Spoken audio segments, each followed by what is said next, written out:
Now, when it comes to mobile audio, it is extremely difficult to have this conversation without mentioning Alpine. Yes, the legendary brand that's been in the biz for decades now. But when it comes to the mobile audio offering, I'm talking speakers, subs, and amps, these guys have a loaded catalog. Today, we're going to answer the question S2 versus R2, the two legendary series from Alpine.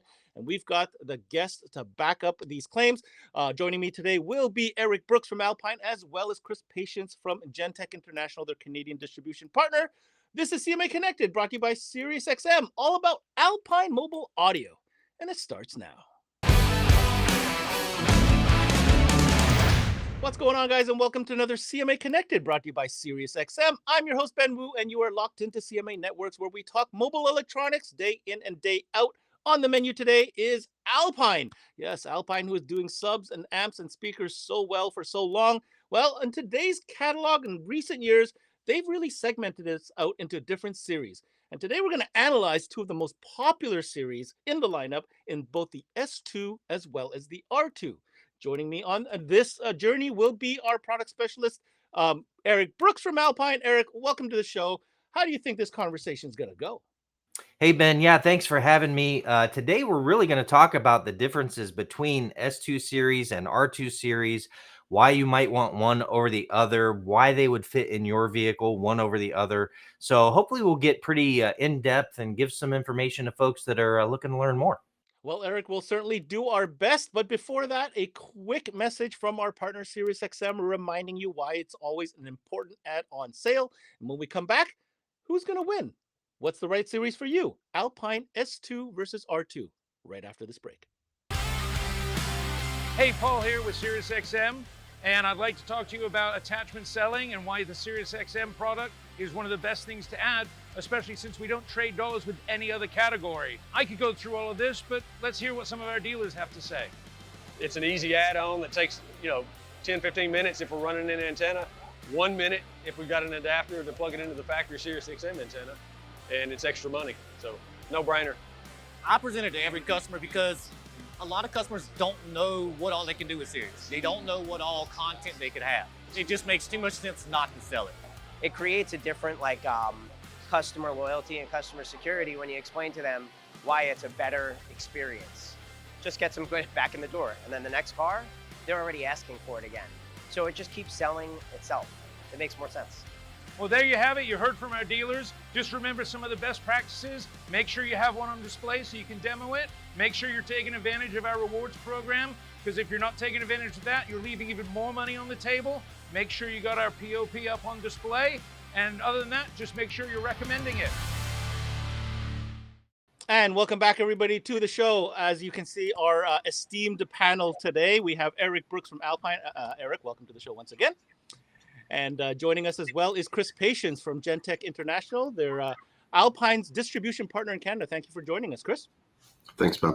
All right. So on today's episode, we are going to break down, for the folks tuning in, the difference between S2 and R2. And now, for me, having been in this for a while, I've seen the progression of Alpine, and what Alpine has done by segmenting these series, for me, feels like an easy way to communicate, a kind of good, better, best scenario. But I didn't want to simplify it as simple as that. So, Eric, let me ask you the question. In your opinion, you've been around the block talking to different dealers. What was the point of coming up with this S2 and R2 lineup from an Alpine perspective? Well, Ben, it's really interesting when you talk about these lines. When you look at either one of them, everyone's a winner, right? So each line was developed to maximize the budget, right? So we wanted to use the best materials, the best power handling, the best acoustic technologies, everything that we could within each line to fit whatever budget the customer had. So that was really the key behind the development process. Understanding that S2, that line, most customers are looking to either upgrade their factory speakers or create kind of a system building approach to creating a sound system. So we created a wide range of speaker sizes so they would bolt right in easily to these OEM fitment spots, right? So that's kind of the where S series started off. R series really takes it to the next level with doing a more custom, more a high level output, that kind of a system. approach with our series. So that's kind of the first step of differentiation between S and R. But there's a lot of other things that go into it. Oh, and you bet we're going to get into all those other things. Now, going to you, Chris, as I was prepping for the show, I went on the Alpine-USA website and started taking a look at some of these applications. And one thing that stood out for me was the sheer amount of applications when it comes to the speaker line in the S2. So I'd like you to speak to that a little bit. And why do you think, what was that about? Hi, Ben. Yeah, thanks for that. The reason for that is simply just application based, right? We have sizes from 3-inch, 4-inch. We have components. We have 6.5 components, 8-inch components, 6x9, 6x9 components. We kind of touch everything, again, as Eric was saying, for the OEM fitment side of things. So I think from a dealer standpoint, if you are looking for a line, right, that can cover all the bases, like regardless of which customer comes in or what type of vehicle, more importantly, it sounds like the S2 line is certainly designed to answer, those type of solution-based applications. Now, Eric, I'm going to go back to you. Being a longtime Alpine fan myself, I mean, the R, anytime Alpine came up with an R, anything for me always represented some type of higher level performance. If you had to pick one item before we get into the breakout of all the items, which one really stands out for you as a real performer in the R2 line? Oh man, that's a hard question. I'm probably going to throw a curveball at you. So we make a shallow subwoofer enclosure in the R series line that is probably, arguably, the best sounding, highest output shallow subwoofer in an enclosure in the industry. This thing is incredible, and no one ever believes it's a single shallow woofer when they hear this thing in a vehicle. Well, I heard a lot about it, and I know there's a little trick to it that we're going to get to, but I'm not going to spill all the beans. So without further ado, guys, I'm going to hand it over to Eric here. Eric, what we're going to do, here's the plan.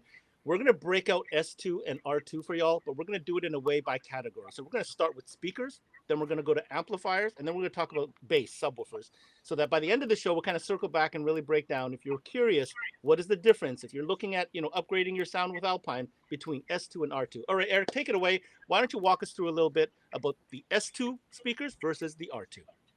Yeah, so it's when you talk about S2 series versus R2 series, again, everything goes back to budget. There's no diluting of performance available within the budget, right? So each system is designed to do a different thing. Number one, S2 series speakers fit a wide range of applications. So if I have a blown speaker in my car, or I'm looking to just upgrade the sound using the factory head unit, they're efficient enough to work in that scenario, right?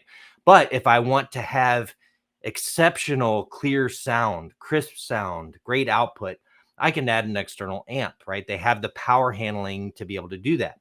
So the ease of installation with the direct fitment and all these OEM applications, the very, very small inline crossover network that comes with the systems, with the components that go in line, those are all things that really lend themselves to that OEM upgrade.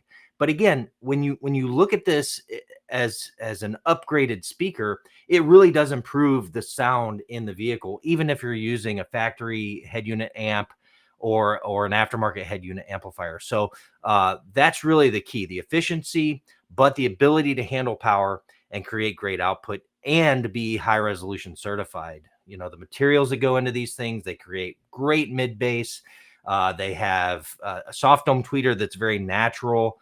So again, just a lot of things that go in, but it's all based on budget, not sacrificing these huge elements of potential performance, right? So we find the things that are still going to allow it to perform very, very well, but what can we extract out to hit the budget that we need for that consumer looking to do that thing in their vehicle? Now the R series, that's where we kind of take the leash off, right? So we didn't look at expense as much. We used materials that were a little more less compromising, right? So it's there's two lines in the R2 series of speakers. There's the standard line and the pro line. The standard line has a polymer frame, so it's more dynamic than the stamped basket that's in the S2 series. It eliminates resonance, right? So you don't hear the capability of the speaker making noise is reduced in that application. It uses a carbon fiber cone material versus a polypropylene cone, so it's a more rigid, lightweight design for the cone itself. And again, it uses a magnesium dome tweeter versus a soft dome tweeter, so it's a little more live, a little more in your face, while still being a natural sound, and it's high resolution certified. From the R2 standard line, we go to this R2 Pro line, what we call. So this has a cast aluminum frame. So this is a very rigid frame, handles a ton of power without resonance, uses the same cone material, that carbon fiber cone, hammer surround, magnesium dome tweeter, but it has a full flexible passive network, right? So the standard R2 series has an inline adjustable crossover for the tweeter. The R2 Pro has a full crossover network that's adjustable. So you have a 6.5 component set or 6.5 three-way set, 3 tweet. So you have more upgraded capabilities for fitment in those two. So whatever type of system you're designing, we have solutions in the S2 series and the R2 series. Eric, you mentioned between the S2 series that they all have soft dome tweeters and the R2 has magnesium dome tweeters. If you were a customer, why would you want one over the other? Oh, Chris, that's a great question. So all of the materials and all the speakers for the S2 and the R2 sound great, right? And they have their own sound signature. The difference is really in the magnesium versus the soft dome tweeter elements is basically power handling. So the tweeter in the R series can handle more power, and it can give us a more live and greater output out of that tweeter versus the S2, right? So different power handling and different overall sound characteristic, right? So if I want to if I'm the kind of guy that likes to drive down the road with the windows down and my hair blowing, rocking out to a sound system, the R2 series is really what I want, right? But if I want a great sound upgrade over factory and maybe a really nice system on a budget, but I don't care about my hair blowing in the wind, maybe it's the S2 that I would go for. All right, Eric, thanks so much for that nice definitive breakdown from a speaker perspective on the S2 versus the R2, and great question, Chris, on the tweeters. Now we're going to transition to the next key component in building a system, whether it's with S2 or R2, and that is, of course, the amplifiers. Now, at first glance, they are very similar offerings as far as multi-channels versus monoblocks. There's a couple key differences. So, Eric, why don't you break down for us, for those interested, the difference when choosing an amplifier within the S2 versus the R2 line? Yeah, so what we try to do as far as technologies within the amplifiers is create them very similarly, right? So they're going to sound very good, whatever series you go with. But obviously, the S2 series is going to be more targeted at a budget consumer, right? So we need to fit a certain price point with these amplifiers without sacrificing performance.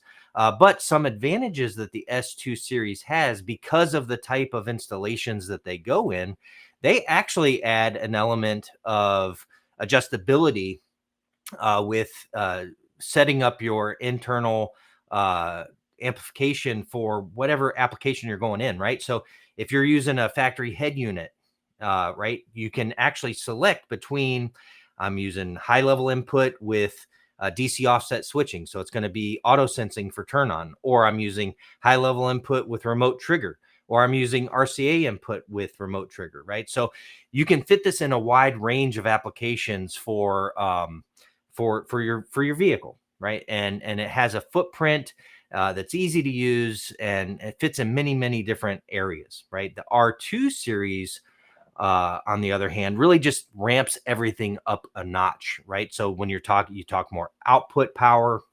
You talk about the fit and finish of the amplifiers. You can see that there's a little more tooling involved in these amplifiers, the way the controls mount, the cover plate that covers them. It's really a stylish amplifier.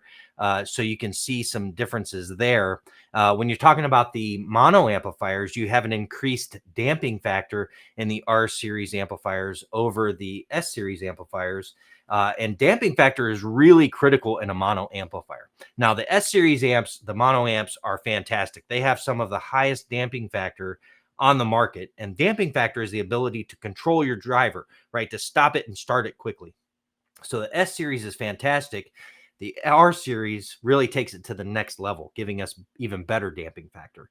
And the fact that the 1500 watt mono is adjustable output. So if it's at 1 ohm, it's 1500 watts. If it's at 2 ohm, it's 1200 watts. It makes it a little more flexible when designing your system. But they all look great. The multi-channel amps are all high resolution, and they fit in, again, made for different budgets, but giving you great performance no matter what you're doing. Eric, you mentioned amplifiers when you were talking there. Do we have anything that's a little bit different than between R2 and the S2 lineup? Yeah, Chris, actually, there is a very special amplifier in the R series lineup. It's actually a carryover from the previous generation. So, but it's really cool. It's a 6-channel amplifier. It's actually a 6.5 3-channel amp. So what's unique about this amplifier is the fact that it can be bridgeable from 6 channels to 5 channels. So channel 5 and 6 can be bridged to 4 ohm, giving us 500 watts of output. Or you can use it as a 6-channel where it's 75 watts by 4 and 150 watts by 2. Or you can bridge all these things down into a 3-channel mode, 150 watts by 2 and 500 by 1, right? So it's really flexible in how you can set it up. It's also flexible in how you can arrange the channels for playback. So this thing can be shared. It's got 6 channels of input and there's a selector switch. So we can actually have one RCA pair coming in and we can spread that information across 2 channels, 4 channels, or 6 channels of input, right? So you can tell it what you want it to hear. And then on the output side, there's a crossover network that's very flexible. So on the channels 1 and 2, you have a times 10. So you can run tweeters off of that. For channels 3 and 4, there's a bandpass crossover capable, right? And then you have low pass on 5 and 6. So you can actually run a 3-way component set with this amplifier fully active without a DSP. It's pretty unique in that. Eric, I got to admit, I'm a big fan of 1 amp systems or active channels. And I think that 6-channel definitely is something that I would look at personally. But you're right, based on your breakdown of the S2 and the R2, the different models, it really leaves you up to the imagination of how you want a system build now that we've covered both speakers as well as amplifiers. But really, the last component here is to see the distinction now when it comes to subwoofers between S2 and R2. Let's focus more on maybe the shallows because that's really popular these days. And on that note, maybe some enclosure solutions for guys looking to just get in and get some bass in their trunk. So Eric, break it down for us. Subwoofers when it comes to S2 versus R2. Yeah, so the subwoofer technologies between the R2 and the S2 subwoofers, they share a lot of tech, right? So these subwoofers have a patented push-pull venting system within the basket itself. So it pulls in cool air, pushes out hot air. That happens on both the R2 and the S2. Really where the differences are is the comb material and the frame material, cast aluminum on the R versus a stamp frame on the S, and a double stack magnet on the R versus the S. But other than that, man, there's a lot of really great trickle down technologies from the standard R2 series woofers to the standard S2 series woofers. There's also a wide range of subwoofer enclosures that you can choose from with our Halo subwoofer enclosures that are ported design, premium fit and finish that are linkable together. Those are available for R2 and S2. S2 has a Prisma Link subwoofer, which is a small sealed a wedge enclosure that has RGB lighting in it that's linkable together. So you can do multiple subwoofers with that. So that's a very unique approach too. But really, again, where you were talking about with these shallow subs, man, that's where these lines really shine. So the S series has a very unique driver. It's actually an inverted frame, inverted magnet structure on the S2 shallow enclosure. So it's a very shallow woofer, which means a very shallow enclosure. And it's a polymer box, right? So it's very small footprint, very lightweight.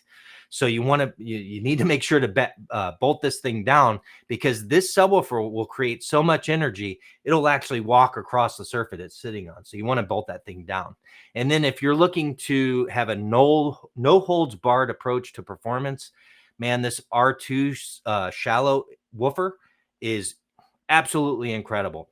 It has the same excursion capability of the standard R series subwoofer. So 20 millimeters of excursion available out of a full size R sub. The same excursion is available out of the shallow. So 20 millimeters of excursion. There's a lot of really cool technology that goes into that shallow sub to be able to create that kind of performance and output that you can get, and a unique design on the enclosure too. Eric, you mentioned the R shallow enclosure. Would you mind going over some of the really cool features that it does offer? Yeah, Chris, I'd be happy to. This thing is absolutely amazing. So it's very unique. When you look at the enclosure right off the get-go, you'll actually see the magnet of the woofer is flush with the back of the enclosure. This thing has something called cool mount design. There's actually 8 mounting points on the back of the woofer that actually screw down through a plate, creating basically internal bracing using the frame of the enclosure for the enclosure. It keeps the subwoofer cool because that magnet is exposed, but it also adds rigidity to the enclosure itself by using that frame as bracing, right? So instead of losing energy through the box flexing, now all of that energy is going to go out through the cone of the woofer. So that's number one. Number two, when you look at the dimensions of the enclosure itself, right? A lot of folks out there have different shallow enclosures, right? What they don't take into account when they give you their measurements is the fact that there's a grill that sits on the front of this thing, adding an inch to an inch and a half of depth. While these R series shallow enclosures, the front grill is actually flush with the enclosure. So when we give you the depth measurement of this enclosure, it's the actual depth measurement because the subwoofer is countersunk and the grill is flush, right? So really cool feature, right? It allows for a lot of different fitment applications. And the feet, the rubberized feet on this thing can go either on the bottom, firing down, on the top, so it's firing up, or you can remove them so it's faced up vertically. And it has a beautiful Alpine logo embroidered on the side of the woofer too. So it's a really premium fit and finish. The thing looks awesome, and the output out of it is just mind-blowing. All right, gentlemen, this concludes our little discussion breaking out, all the different components within the S2 and R2 lineup from Alpine. We talked about speakers, we talked about amplifiers, we talked about subwoofer options. Eric, just to close this out, in your opinion, final statement here, how do you point somebody in the direction of either S2 or R2, or like I like to say, the blue pill or the red pill? Yeah, so again, there is no loser with these. They're all winners. It all is fitment based, right? So what type of car do you have, and what is your overall goal with your sound system? Are you looking to just improve sound, upgrade your sound? Maybe that's the S series fitting within your budget. If you're looking for an over the top great sound and sound system with killer output, R series. So again, you really have to measure out and qualify your customer, and then go from there and see what fits for them. All right, and over to you, Chris. Obviously, dealers, from a inventory perspective, S2 really does check off a lot of boxes, especially in the speaker line for the OEM integration side of things. But R2, presents that power proposition and that performance proposition. So, what message do you have for our dealers tuning in? Yeah, I mean, between the S2 and R2, you're going to get great sound on both lineups. The major difference, as Eric alluded to, is going to be your fitment options. Really take a look at our website, take a look at Alpine USA's website, and go over what works for your customers as well as their budget, because that's going to be a big concern. But if you want performance, you're getting it from both S2 and R2. I want to take this opportunity and thank my two guests today, both Eric Brooks from Alpine as well as Chris Patience from Gentech. And as Chris had mentioned right there, to find out more specs, details of any of the products covered on today's show, head on over to the official website at alpine-usa.com. Now, I hope we did a good job in trying to break out the difference between the S2 and the R2 lineup. I refer to it as the blue pill or the red pill, but clearly there is no loser or winner because the choice is based on your situation. Do we have the fitment for the type of vehicle that you'd like to improve your sound in? And more importantly, what is your budget and what is your long-term goal? Is this something that you are looking for a decent and a really great sounding system? Or are you looking to build upon it because this is a vehicle you may want to keep in the fleet for years to come? Those are the type of questions you need to ask not only as an enthusiast, but also as a dealer when presenting these products to your customer. Either way, it's pretty clear that Alpine has done a phenomenal job creating the products that fit the need. That's it for this CMA Connected, brought to you by SiriusXM. I'm your host, Ben Wu. Until next time, we connect.